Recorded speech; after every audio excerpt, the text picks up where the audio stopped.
Tsaka magliliit yung floor if you're USD. Meanwhile, Amante scoring the first 2 points for Batang Kangkalu. Good decision coming from Amante. Nakita niya Versosa was on top at late na yung kung magko-close out pa. Lauzon, good pass, and they complete the fast break. Yan ang disadvantage kung if your team you're going to play with a big man. Coach Mark Herrera, running gun eh. Lahat yun, every time. Meanwhile, narinig ako. You want a fast game, ha?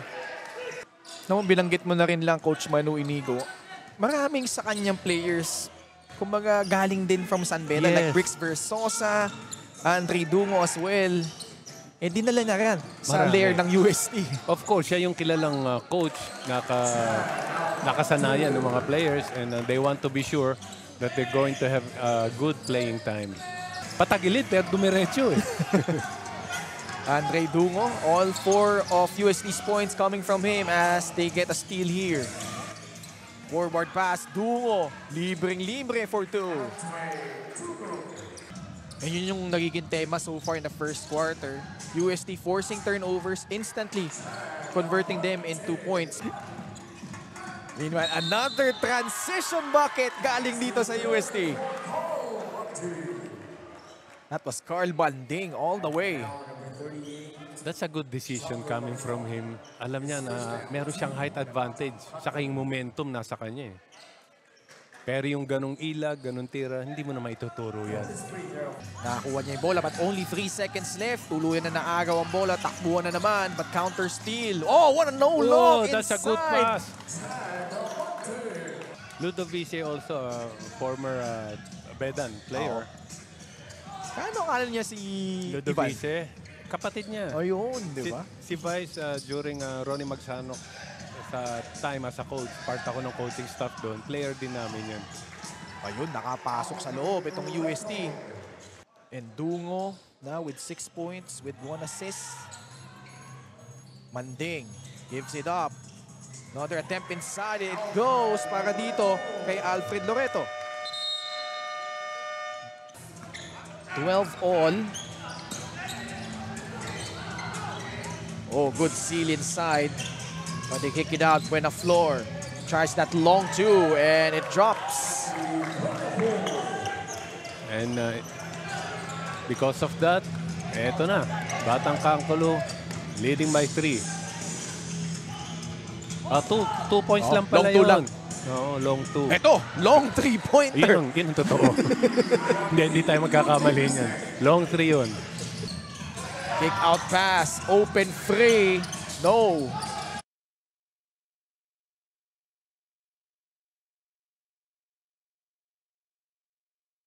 Outside, but Flores dumukot sa ilalim. As time winds down in the opening quarter. Yun, 15-2 run, no? Yung nangyari ng fourth quarter na yun.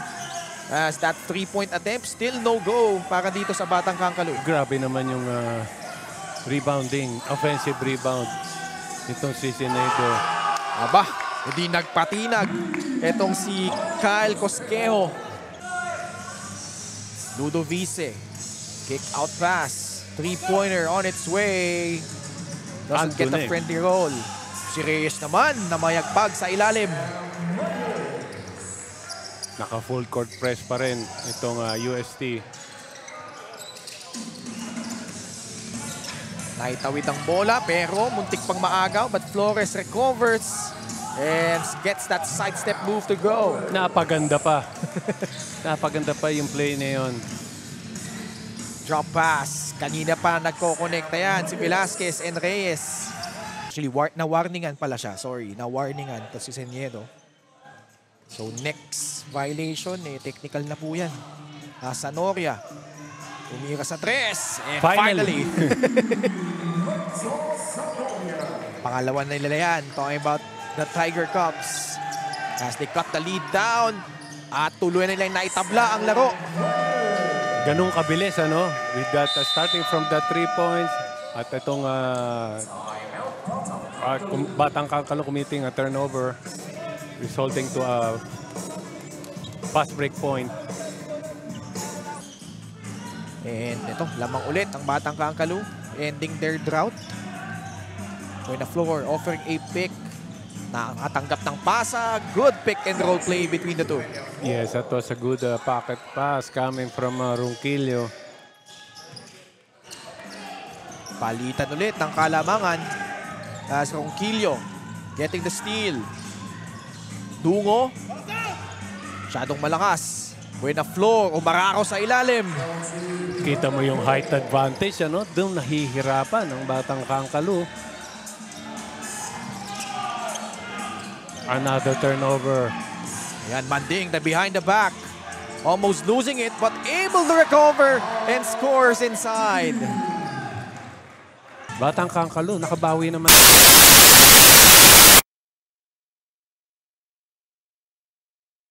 As patuloy itong rampage ng UST. Itong Batang Kangkalu, they're playing straight.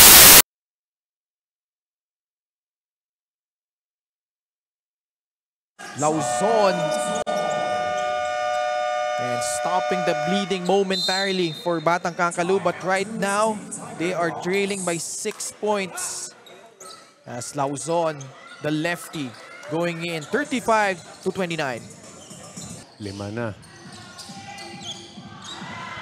As that is good para dito sa UST with Ludovice scoring inside. Presence of mind. Manding, no.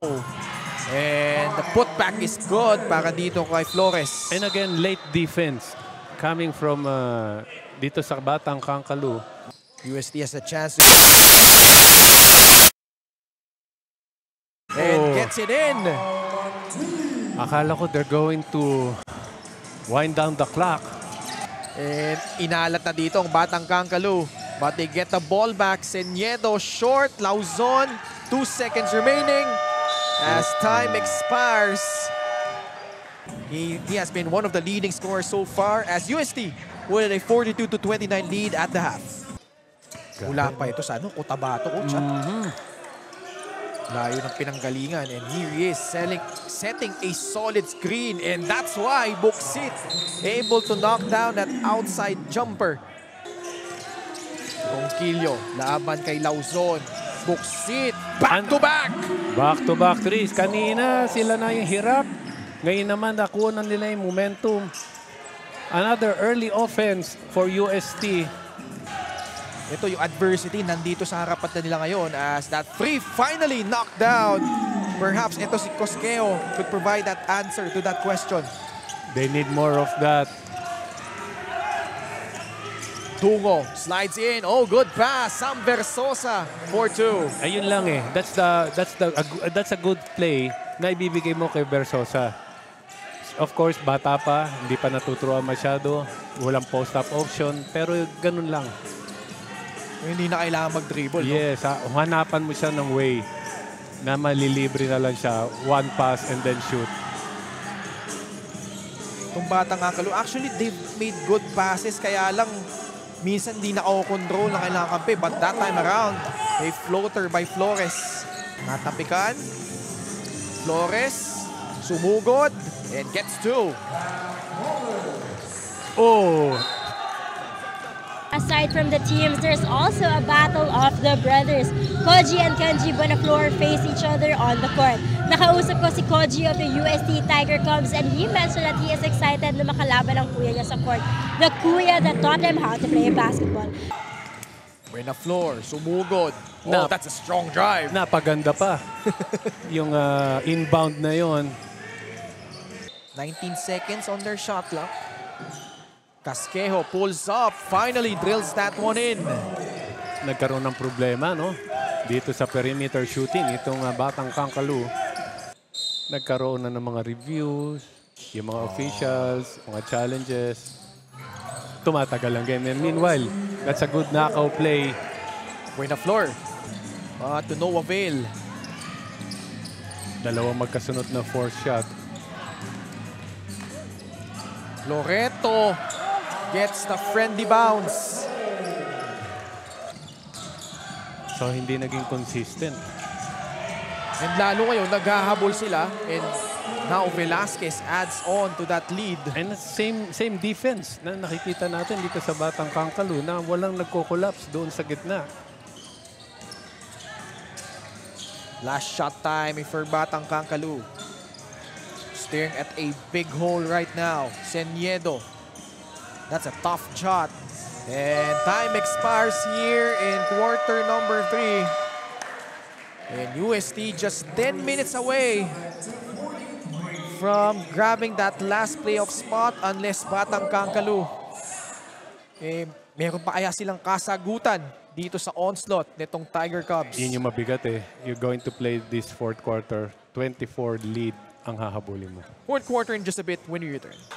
Yung dami lang attempts at the line in the third quarter but just couldn't knock those down. Ferrer open for free!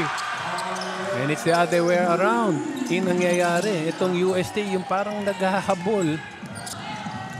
UST with a 26-point lead. Ludovice steps in and knocks it down! Lauzon grabs the miss. 8:30 left. Seniedo attacks once again and this time gets the hoop and the heart.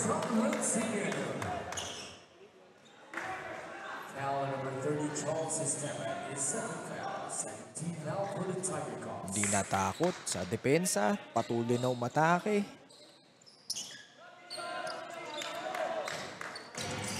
Battle for the loose ball won by Flores. Under 7 minutes remaining. Seniedo pulls up and drills in that jumper.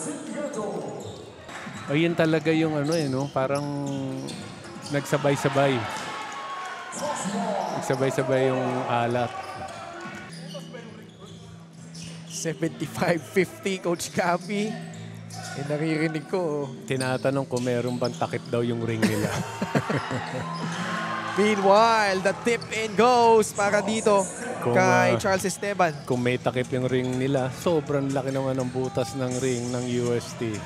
If you're Batang Kangkalu, if you're gonna go on and lose this ball game as Chad Amante scores, you know, nothing to be ashamed of, Coach. Lalo, no, yung pinakita nila last weekend na nalamangan sila ng Kianzel, but they were able to come back. But that was a good game from Batang Kangkalu. And again, another back-to-back shot from Amante na nawala ng pagpasok ng third quarter. Nakakainayang if you're Batang Kangkalu. Kasi ganda na nasimula niya eh. 8 points early in the first quarter as inside they go, Rafael Reyes. And Sorry, again, Flores. Again, yung defense pa rin ng Batang Kangkalu, no? Yun yung talagang maluwag. Had momentum coming in on the heels of that win over Kianzel. But looks like on this morning, mukhang kakapusin sila dito. 25-point lead. Trimmed down to 23 via that layup from Flores. Kasi, eto na eh. Puro do or die na eh. Seniedo switching hands. So, like we said, anything can happen. And UST, for sure, papasok sila against Luwid Kapampangan. They are the underdogs. Pero, you know, you can't count out this team, especially with momentum riding on their side. At ito, mag-uubos nila sila ng oras dito as the UST Tiger Cubs under Coach Manu Inigo, they prevailed over Coach Gabby Espinas and Batang Kangkalu 83-61. Finishing off Batang Kangkalu 83-61.